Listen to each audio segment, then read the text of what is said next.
Hi guys, I'm Christina, And I'm Matt. and this is New Ways Podcast. Today we are going to be talking about the topic of fear, our own personal experience with it, how it's impacted our lives in both negative and positive ways, as well as how to overcome it and deal with it and like what it kind of is and how it manifests in our body as well as the outside world. So in preparation for this I was reading a book when we were in Hawaii about fear. I've been listening to podcasts because I just think our goal here with this podcast is to help people just with everyday things that they experience in life. So when I sat down and I'm like, how can we best serve our listeners? A bunch of subjects came up and I'm like, I feel like a lot of people live in fear and that's what prevents them from becoming like the best version of themselves. So let's talk about it. Absolutely. No, I was really excited to come on and talk about this subject with you because I know that's something that you and I have discussed so in depth on a lot of other subjects, but doing things scared is like a motto that you often talk about and say. So I'm really looking forward to sort of diving into figuring out sort of what are those modalities when you are in those states of like quote unquote fear that you can turn around and like make it useful for yourself. Yeah. So before we get started on this, speaking of fear, we just had such an insane moment here in the studio, as well as like the past week. Me and Matt were in Hawaii. This is our vent sesh for the day, I guess. We were in Hawaii and it was fabulous, wasn't it? It was a beautiful trip. What was your favorite part? The house. Different kind of type of fear in a way, but we stayed in this insanely awesome yet very creepy Airbnb. And towards the end, we're like, is this thing actually haunted, or are we like in our own personal minds creating a state of psychosis just from like messing with each other? State of psychosis. No one was in a state of psychosis, I promise. But that being said, we were all very concerned by the end of the trip for our own well-being. Yeah, there was just, I mean, Hawaii's definitely got great energy, but it's very historic to say the least. And that house like had some interesting art around it. We like noticed some weird things happening, just like things being moved. And we're all super good friends too. We went with 2 other people along with your boyfriend. So there were 5 of us. And definitely weird stuff, but we were all in good spirits, just like messing with each other and having fun too. Why are you looking at me like that? We had. I don't know about Matt's that. like, I cannot wait to leave that house. No, that last day I was like, I'm ready to go. I know. I could stay in Hawaii. I didn't want to stay in that house anymore. That being said, though, I will say, so just for like the viewers understand a little bit of the backstory. You and I, it was our first day in Hawaii, and because of the time change, we were up at like 4:30, 5 a.m. Oh yeah, super early. Because we're early risers anyways. So we were up at pretty much 5 a.m. and you and I were working on podcast stuff together down on the porch. And we see a pool floaty that was sitting in the pool and it floated perfectly across. Like super fast like too super though. Fast. I'm like, it looked like somebody had to like tap it at like the right, I don't know. Yeah. But it was to the point. I went down to check the jet and the jet, like there were no jets on. There was no wind. So there was no wind. And I was thinking maybe like a frog had fell in and was like pushing it or something, like, cause we had saw a frog earlier fall into the pool but there was nothing in there, nothing in the pool. And then I tried to recreate the push with the floaty and I couldn't do it. And it just created so many ripples. Anyways. Yeah. I think my favorite part about like us in our scared state from this house was me knocking on your door, because I live alone. I travel alone. I don't get scared that easily. I woke up to something outside. I heard a whistle. And then I was like, automatically, I'm like, something's weird. I run upstairs to your room, knock on your door with you and Sam. And you answer the door in your underwear and you're like, what do you need right now? It's like 1:30 in the morning. And like a little kid, I'm like, you need to come check the house with me. There's a monster here. I'd never felt like such a dad in my entire life. Where I'm like, go to bed. Oh my God. It was so cute. But the door was open. But I went so down valid. with you, and the validity of your fear was real because I go downstairs with Christina and lo and behold, 3 doors are open in the house. That definitely should not have been opened. And that's, I'm like, okay, well, at least not the front door, thank God. But we did have 2 back doors in the home open and another side porch door. And I was like, oh gosh. Okay. Yeah. Well, and then I was like, all right, well, we locked all the doors. We checked the house. No one was in the home. Thank God. Yeah. You know, that actually could have been kind of scary. And then I was like, good night. And then I would go, good night. Okay. Thank you. Leave me down here by myself. So I go back upstairs and I'm like, oh, maybe she is kind of scared. I could see that. I'm a texter. So I would just say, hey, you can come sleep in the bed next to, in the bed next you guys had two beds in your room. We had 2 beds in our room. So yeah, so you slept in that. I get a text and he's like, do you want to come sleep with us? I'm like, yes. I run upstairs like a little kid. I think that's so Brings cute, her blankets and pillows. Yeah, no, like actually, I'm like, all right, guys, good night. Love you. Bye. Like, no. And yeah, so this is not American Horror Stories. We don't have to keep going on about it. But yeah, I just think that this topic is so perfect. Then in a way, yes, it's a different type of fear, but it was definitely very real fear. Yeah. And I'm happy that I had good people to like lean on in that moment where I was freaking the F out. So thank you for that. Same. All right. So kind of back on topic, but still a little in the same. Besides that one moment, when have there been other times in your life where you felt scared or fearful? Yeah, I would say for a lot of people that are especially like trying to figure out transitions in their life, that was a big thing for me. So a big transition was moving out of my parents' home in Oklahoma and moving to LA. That was a first kind of really big fear because I only known one person here. Yeah. And that was it. And so, I had one contact, and then, I guess 2, and then my aunt as well had lived here. So that was with like the two big people that I knew, but I didn't really know anyone else. And so I was like, all right, well, I'm just going to try this out and figure it out. And I was still in the middle of grad school. So I was trying to find an internship out here. I was, trying to figure out where I was going to live, how I was literally going to survive, where I was going to have to work, if I could be able to sustain myself through some of the savings that I had, or, if I was able to like figure it out. And I think that was hands down one of like the hardest transitions to do, was just those moments when you realize you're like, I'm on my own, and those feelings are very real. And that fear is very valid, and it's very motivating, because you either can fall down and not get back up, or you can fall down and get back up. And I really had to be in that moment and being like, okay, like you're either going to fight your way through this and you're going to make it out the other side and you're going to be successful out here and you're going to make it work, or you're going to fold in 6 months to a year and you realize that this isn't for you. Yeah. So I didn't want to fold. And I think that was my biggest thing. So that sort of fear and drive kept pushing me forward. Yeah. I didn't want to go home.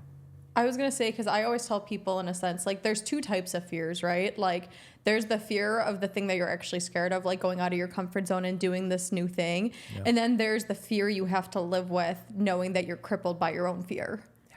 You know what I mean? Like, so what's more scary, that thing that you're scared of, or then like waking up one day and realizing you let fear dictate your life? Choose your fear.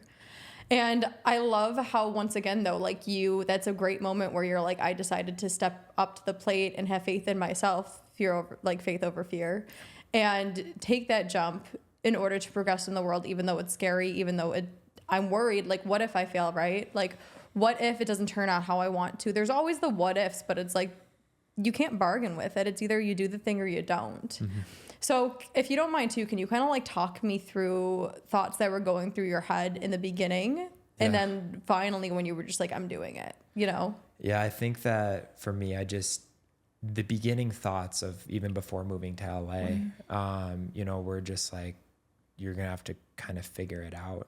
And I think the biggest thing at the end of the day was I did not want to allow myself to fail.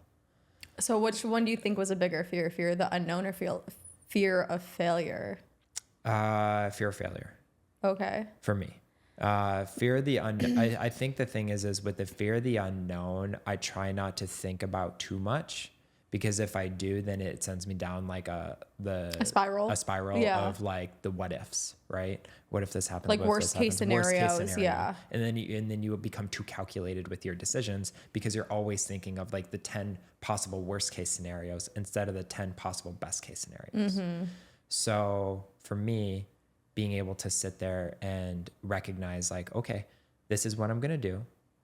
I need to finish grad school. I'm going to do an internship in Los Angeles. I have some contacts in LA. I'm going to reach out to them. I'll see what comes up. If nothing comes of it, sounds good.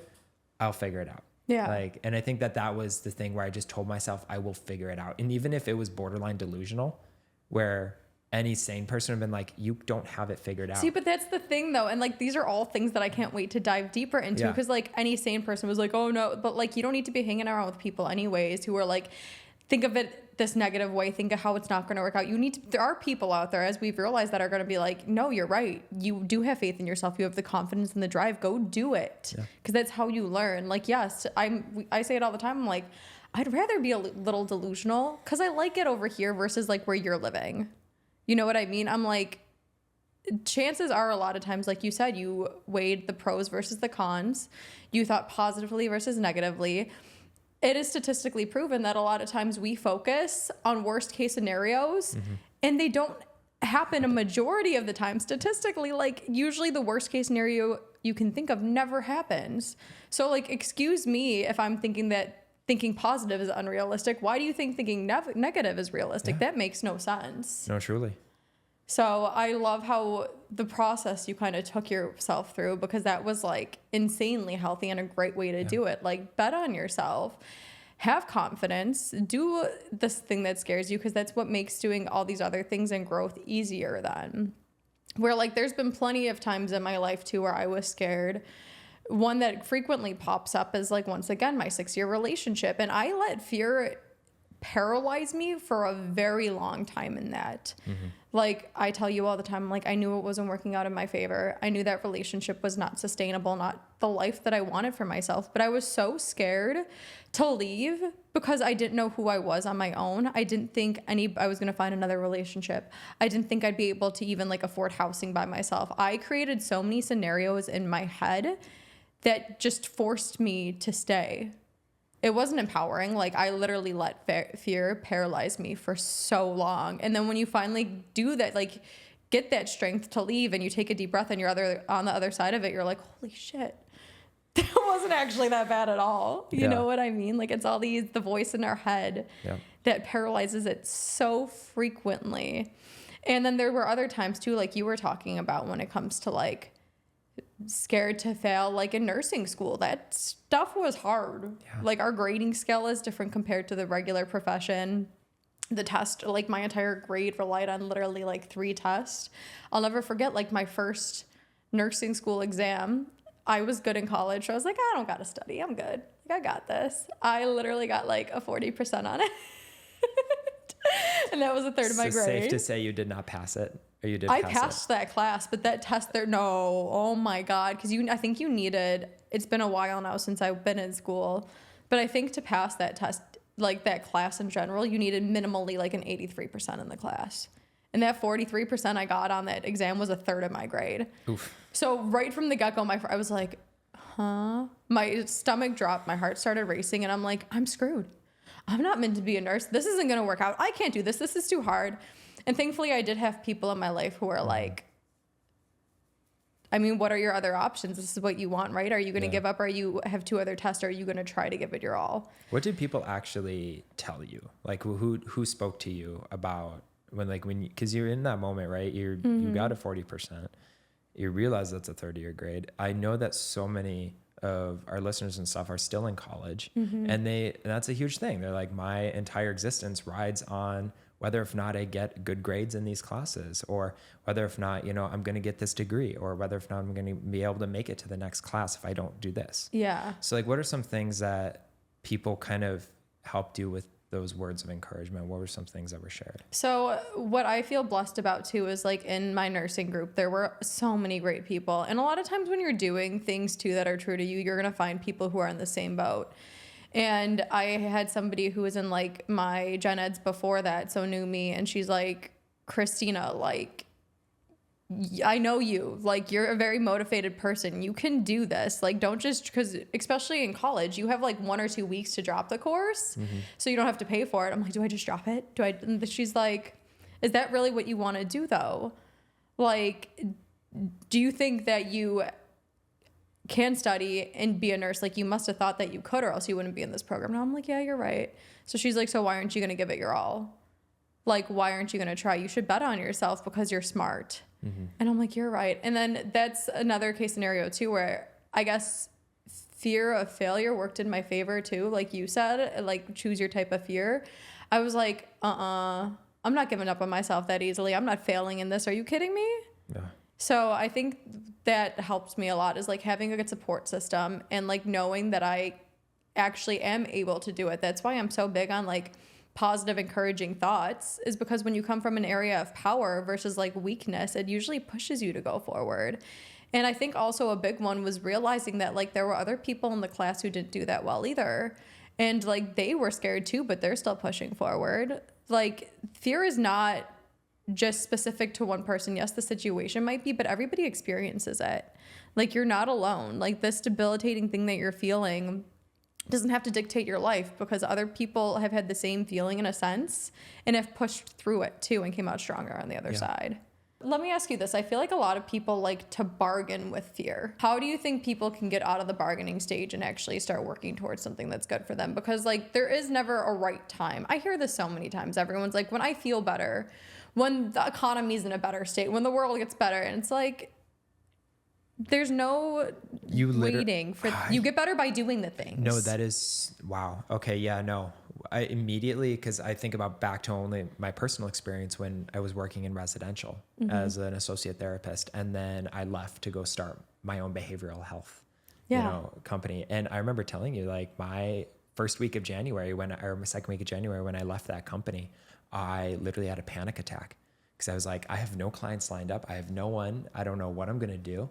Like, how I'm going to support myself. Oh my God. Yeah. But through the process of elimination, recognizing the root of that fear and where it comes from. For me, it came from not having clients, or the fear came from not having the same success that I did in residential. I was like, okay, so that's where that fear comes from. How am I conquering that? Yeah. So that came to a new point of, okay, I'm going to advocate for myself. I'm going to build a website. I'm going to build my brand. I'm going to You start doing the thing. You start doing the things that build you. So that was what sort of motivated me to start that process, and in return ended up building out clients because of that base. So that was a huge first step.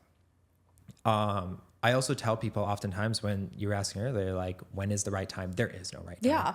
You just got to do it. You really have to. If you're going to wait for other people or other situations, you're going to be waiting a very long time. Yes.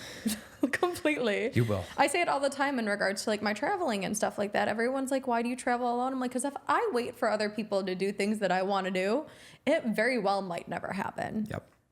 So I love that. And I can even name a specific time too, where I had like a client who comes to me and she's like, I want to find out what's wrong. Like, I don't have a lot of energy. I really want to get into more shape. We analyze her habits or whatnot. And I'm like, okay, I think this is like what you need to do to go forward. Like, start taking better care of yourself, start getting enough sleep, like listening to your body, and also like working out. And she's like, I just don't have enough energy to do any of that stuff right now. And I'm like, well, how do you expect to get that energy? It's by doing the thing. Nothing actually changes unless you change. And I think that's what people have to realize, is like, there's never a magical moment. The magical moment is now, and it's what you make of that moment. Yeah. It's not just going to poof one day and be like, here, it's time. Yeah. Like, if you have that thought right now, a lot of times that means it's the time. Yeah. So you might as well follow it. I'm a huge and this is, again, this probably will create a little controversy, but honestly, I'm a firm believer in just getting up and doing the work. Ooh, yeah. I think that that's something that a lot of people just, like, oftentimes when stuff gets too hard, people just kind of want to quit. Completely. Or like just let it go and be like, oh, because it's easier to do that. But Absolutely. Once again, it's like, it's easier right now in the moment. But what's hard is waking up a year later and realizing you've made no change or growth. And you're like, actually and this might be an unpopular opinion as well, but like, you know how I say, I kind of believe that everything that's happening in your life is because of yourself. Like, we are in control of our destinies. We're in control of how we show up for ourselves. And a tool that I use a lot too is I'm like, do something every single day that makes you feel uncomfortable or scared. It doesn't have to be anything big, But by doing that, it gets you used to the feeling of like things being hard. And then eventually they don't become hard anymore. Every day we wake up with an option. We can either press snooze, stay in bed, wake up a little late, and then be like, oh, today's going to suck. I have to do this, this, and this. Or we can wake up on time, turn on some music, dance around our room, and just decide it's going to be a good day. Which day do you think is going to have a better outcome? Yep. Like every single day we have the choice to show up for ourselves. And I think that's a huge realization, is when you finally realize that like everything that is in your life is kind of a product of what you've created in a way. That's a big responsibility people start having to accept and hold themselves to. Yeah.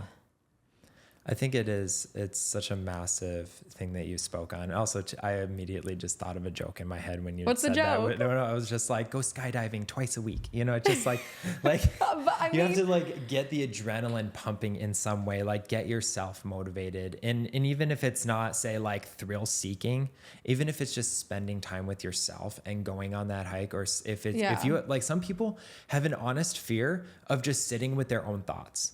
So I feel like a lot of people have that fear though, because they're like, when I sit with myself, I actually have to acknowledge the voice in my head and that it's not serving me or what's going wrong in my life or what's going good. Like, oh crap. Yes. People avoid themselves a lot. Absolutely. And that's a huge thing that I would love to like dive in and discuss too, if not on this episode, another one where it's just like how to conquer that self fear. Yeah. Because I think that's such a huge thing that people just do not talk about enough. I think a lot of times when it comes to conquering self-fear, though, is like, once again, it is showing up for yourself, holding yourself accountable, and realizing the habits that you're doing every single day that aren't serving you and how you can make that difference. Fear gets easier with confidence in yourself. Like you were saying about moving here, it's like, I knew I was going to make it work.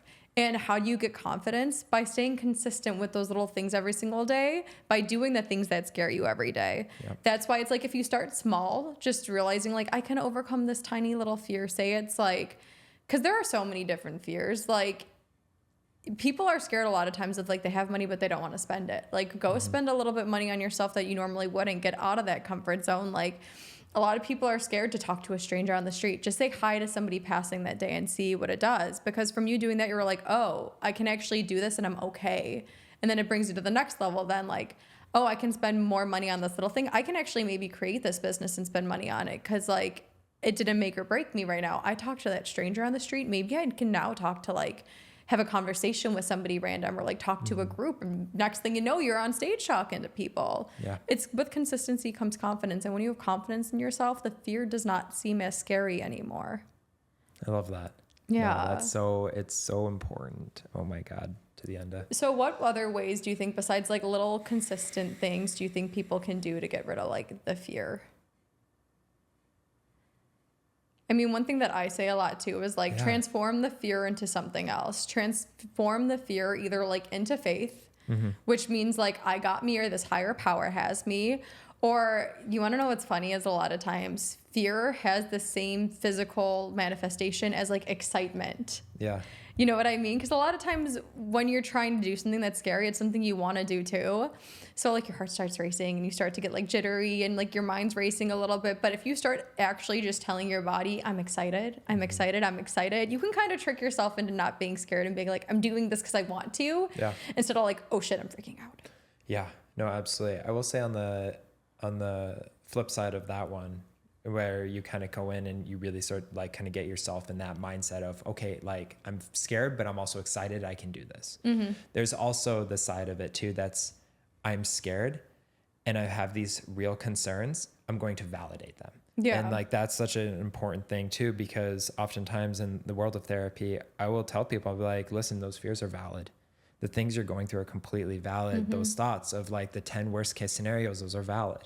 But let's find the coping mechanisms. Let's find the healthy strategies to be able to regulate those feelings when you do feel those moments of downward spiraling into that fear. And I think that that's not something that's ever talked about enough, is like the different coping mechanisms that come into play when you are feeling those massive amounts of like anxiety and, you know, even possibly depression or, you know, just straight fear itself. Yeah. So I always tell people, you know, an easy one to do is just like, I'll have people kind of hold their chest and I'll say, where do you feel it? And when you kind of sit with yourself and you're quiet, there's some place that you can usually feel it, and then you name it. Mm-hmm. So because then by doing that, you're able then to use techniques to help figure out what works for that. So for people that really feel it in their chest, for example, feel that fear, that anxiety, I often tell them also breathe 3s. Or if you're feeling a little more ambitious with it, breathe 7s. Mm-hmm. And so that would be like inhaling for 7 seconds, holding your breath for 7 seconds, and then releasing for 7 seconds, and doing that 3 times. So I think that is also like such a phenomenal way to be able to kind of help recognize that you're in this process. You do have those moments of fear, but then knowing that you are in control of those feelings when they do show up, and how you plan on showing up for yourself in those moments. Isn't it crazy that our body has like so many mechanisms against us, but like it's there for a reason, right? Mm-hmm. Like it serves us when we're actually in danger, but unfortunately, like it also has that response to things that like aren't physically gonna hurt us, because there is the fear of like bodily injury or like going extinct and stuff like that. Like that's completely valid. Like those fears are there for a reason, but like it holds us back a lot of times, like the critter brain and like the constant thoughts in our head that like don't make sense, but like we can't control them. It's just like the internal dialogue. Yeah. Like it's like an internal war going on. Like, you know, what's good for you, but the other side, it's like the 2 angels is sitting there like, I don't think you should do this, even though like it's fine. So calming yourself down though, and like de-escalating really helps, I feel like, calm your nervous system so you can think logically and then hopefully progress forward. What would you kind of say is a good technique for helping people overcome long-term like fear? Not just because I know there's fear in the moment where your like heart starts to race and you're like, but then there's the fear that holds people back from taking like leaps in their life that they've been thinking about for a while, but they're just scared of, once again, like failure. They don't think that they're capable, or they're scared that like somebody's not going to love them, or they're scared that like it's not going to turn out the way that they want and people are going to make fun of them. How do you help? Like, what are some tools you have for those types of fears? You know, that's a really good question. I would say immediately what pops into my head is narrative therapy. Such journaling and being able to sit with yourself and writing these fears. I even will sometimes take it up a notch for people that have like extreme fears that they just do not want to share with anyone else. Write a burn book. Like a burn book. Getting a journal and then writing all your fears, thoughts, everything. Like, do not judge yourself, putting the most raw emotion of yourself, and then saying, okay, this is the old me. I'm want to get somewhere else. Be the new me. Symbolically, literally burning that book. And I've actually seen people do it, and it works. I've seen some really, really cool experiences from sort of that lived experience. So it's something that I was actually taught by a trauma therapist of mine, who's a good friend of mine. And she was like, hey, try this out and see if this works with people. Lo and behold, it does. So I love it. If anything too, though, I feel like it just also encourages people to like trust themselves and know themselves. Because when you know yourself, like that's when you have faith also that you're going to show up. Because like writing a burn book, it's not, nobody else has to see it. It's you strictly just being with yourself and being honest with yourself. And when you're being honest, that grows and fosters such a good relationship. I love that. That's such a good tool. One tool that like I have in my toolbox, I guess, is I love to have people think about like the different ways the situation that you're currently in is serving you and how it's not serving you. Because like we talked about before, a lot of people will jump to like worst case scenarios that never actually happen. Like, for example, I had this one client who built a business with his friend.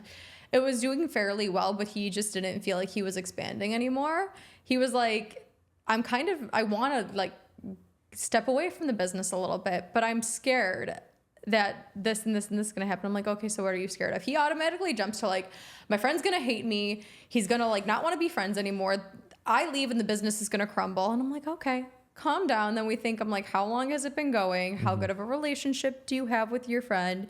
We realize how good everything is actually going for him. And I'm like, okay, right now, what is this staying in this business not doing for you? And he's like, I feel like it's hindering my emotional and my, like other types of growth, like in different business endeavors I want to go on. I feel like this takes so much of my time.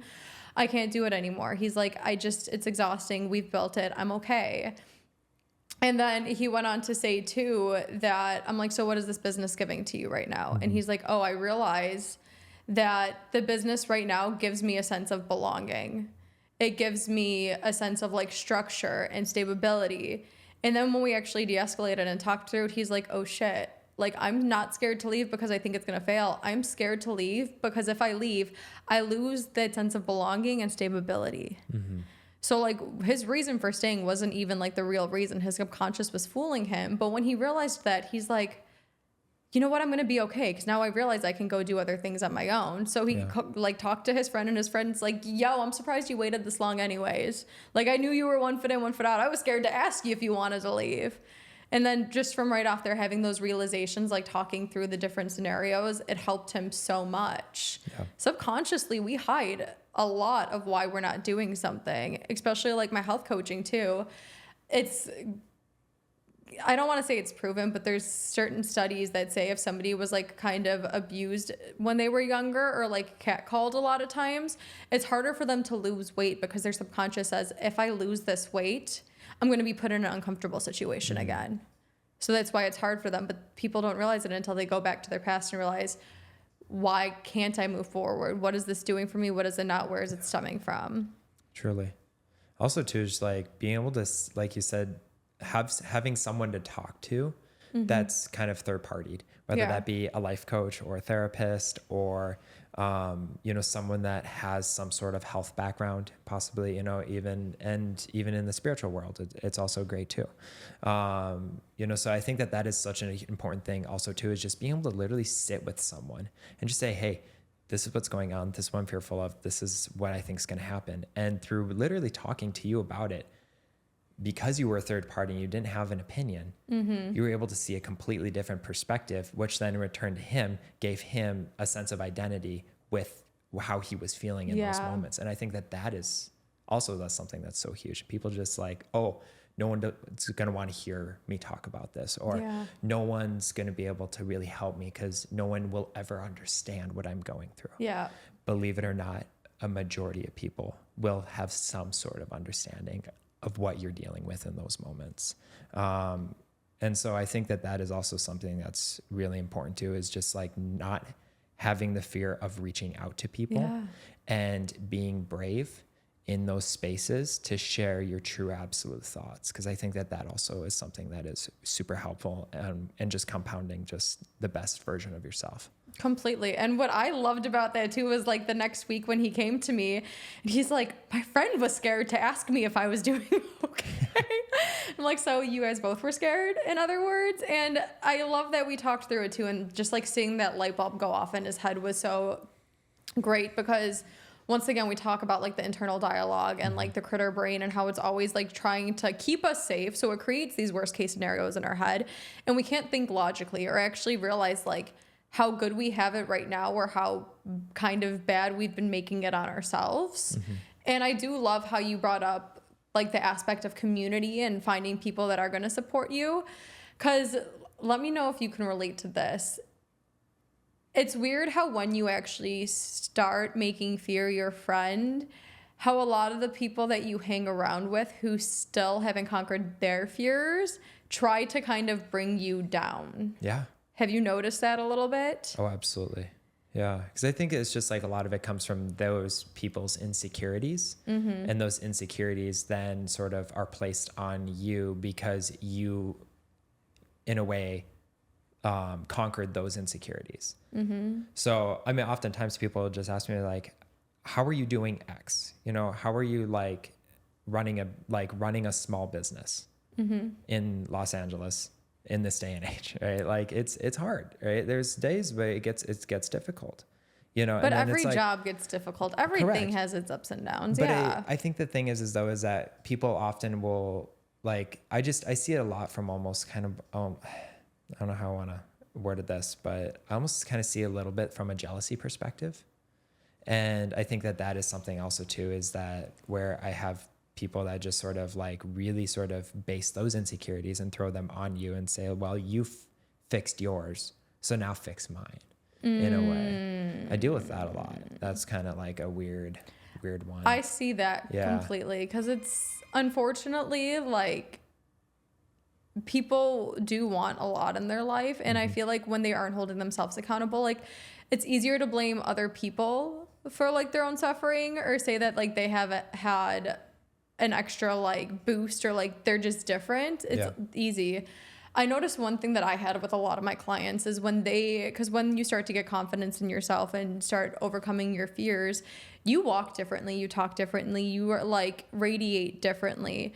So a lot of times they're like, when we talk about things, their friends she'll go home and be like, I overcame my fear of talking in front of the group today, right? Like it was great. I felt so empowered. And then she's like, well, the next time I left the house though, my significant other was like, well, don't mess up today, blah, blah, blah, blah. And when we talked through it though, we realized that like her significant other was actually scared of losing her now that she's gaining more of this independence. Because before she was always around, before she always like asked for help, and now she doesn't feel the need to do so. Yeah. And I know that's scary because then automatically people are like, oh, they're not supporting me on my journey. Like I need to let them go. And if anything, I just encourage people to kind of talk about it and be like, why are you saying negative things? Like that really hurts me. And also if you realize it though, that like maybe they're scared because you're becoming this new version of themselves, see what happens if you just give them a little bit more reassurance. Like I'm not going anywhere. This blessing in my life is also a blessing in your life. Because I feel like open communication can conquer a lot. And then once again, there also comes a point though where it's like, now I even find it hard to be around people who speak negatively about themselves or other people. Because I'm like, I don't want to hear it. Yeah. But that's a price that you pay sometimes also to just like excel in the world and be the best version of yourself and a little bit happier. Like I want to be happier. I don't want to be down there. And when you do step into who you are and being a happier version, you attract happier people too though. Yeah. Like you said, like talking to people, and like if you're scared, find somebody who's done that thing that you're scared of. Because a lot of times, like anyone who's done the thing isn't going to make fun of you for trying to do it, because they were once in your shoes too. So like those people then will build you up and then probably become your friends too, you would hope. So like moving's a good thing. It is. Do you think that, because we talk about building confidence and making things easier, do you think fear ever actually goes away? No, I think it's definitely, if you look at it from like a psychological perspective, it truly, it's like fear is a part of like human DNA. Yeah. In a way, you know. No, it's a defense mechanism. Right? It's a defense mechanism, right? So I don't think like the true ideology of fear, it will ever go. But that being said, I think how we learn to manage fear can always be changed. And so we can always recognize that it can be a part of us, but it doesn't need to be us. Yeah. And so I often give people the analogy of the glass box, where I say, hey, whatever you're going through, so they say it's fear, you can put it in the glass box. You can hold it, you can see it, you can touch it, you can feel it, but you're not going to let it hurt you. Can you set it in your back pocket if you want? Or you can put it on the bench next to you, wherever it may be. Recognize it's there, take it home with you at the end of the day, but you don't let it hurt you. So I think that was like a huge thing that I often will just talk to people about, is like recognizing like you are in control when you have those things that come up. So recognize it's there, but don't let it hurt you. I love that. Realizing it's there, but just realizing you're not going to let it influence you. Yeah. That's great. That's why I also tell people too at the same time. I'm like, for those people who like, they don't like getting into it, I feel like that visualization's really good. But where like for me, now I'm kind of like a fear junkie, because I like the feeling. I'm like, to me, fear means that you're progressing. Because that's just like whenever you go into the unknown, like that's just a natural reaction, is you don't know what's going on. You don't know what you're learning. This is something new. So like your body's going to freak out a little bit, because like it's just trying to keep you safe. It's trying to keep you in the known, because that's what it's here to do. But guess what? A lot of times when you step into the unknown, that's where all the growth comes. And that's why I'm like, I like that little, like, my heart skips a beat now. Like I've made fear my friend, because I'm like, I know that's pointing me in the right direction now. I'm like, I'm excited. I know this is making me grow. Because when I think about those times in my life where like for years I just sat at a standstill and I didn't have those moments then, I'm like, I look at my growth and it was very minimal. And I look at my excitement for life and things like that, and I'm like, nothing is really in a way like set my heart on fire like that. Like now the fear kind of does, because when you start conquering the fear, like you get used to it and you make it your friend. Like it's never going to go away. You're right. But like it can guide you into realizing that like you're growing and there's so much more to come. Yeah. I love that. Is there anything else in regards to fear you think our viewers could potentially like benefit from? Do you want to talk about I'm curious, do you want to talk about the aspect of like how you deal with kids more or less in fear? Because I know a lot of this topic we've talked about like adult scenarios, like moving away and like dealing with family members or public speaking and stuff. Is there any specifics you realize with kids? Yeah, I think the biggest thing to start out when dealing with fear in kids, and this again also too goes for my adult clients as well, and just adults in general, is creating safe spaces.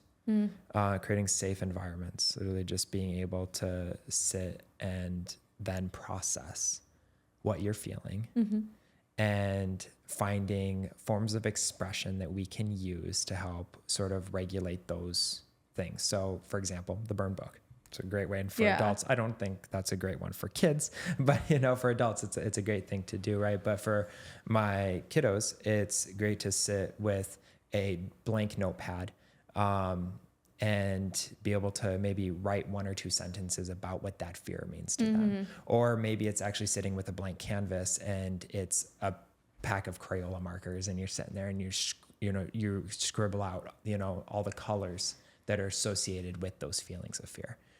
So if anything, I kind of get from that is you're using a tool that's really comfortable for them to get them to step into the uncomfortableness. Absolutely. I love that because it's kind of like you're like, here's something it's going to calm you down to get that confidence to step into this new thing. Truly. And then through that, we're able to create coping mechanisms.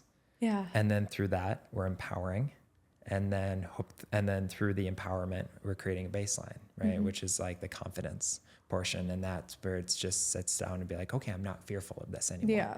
And it could be as simple as like being like fearful of just like public, just like I have people who really struggle with just people like different than my mom and my dad. Right. Yeah. Yeah. Just so strangers. Right. And it could also be as easy as like fear of the dark. Right. So like, it's just like the different complexities are kind of based on like what that person is perceiving in those moments, but recognizing that at the end of the day, oftentimes those strategies all work the same way. Yeah.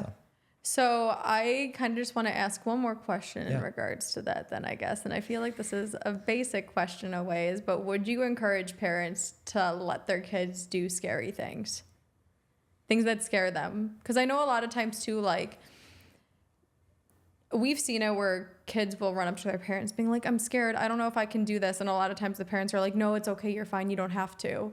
What do you think is a good way to address that? Like, do you encourage parents to be like, no, go ahead and do it, like push through that fear? Or do you encourage them to be like, oh no, and like console a little bit? I would say it depends on what the situation, hands down. Obviously as a parent, please like kind of double, triple check your own perception and whether if not like that is an actual fearful thing, or if it's something that's just like, oh, you don't want to go to your soccer game today. Like, why is that? So I will say listen to, when I have kids that come in to me, I'll say like, I'm fearful of this. I'm like, why is that?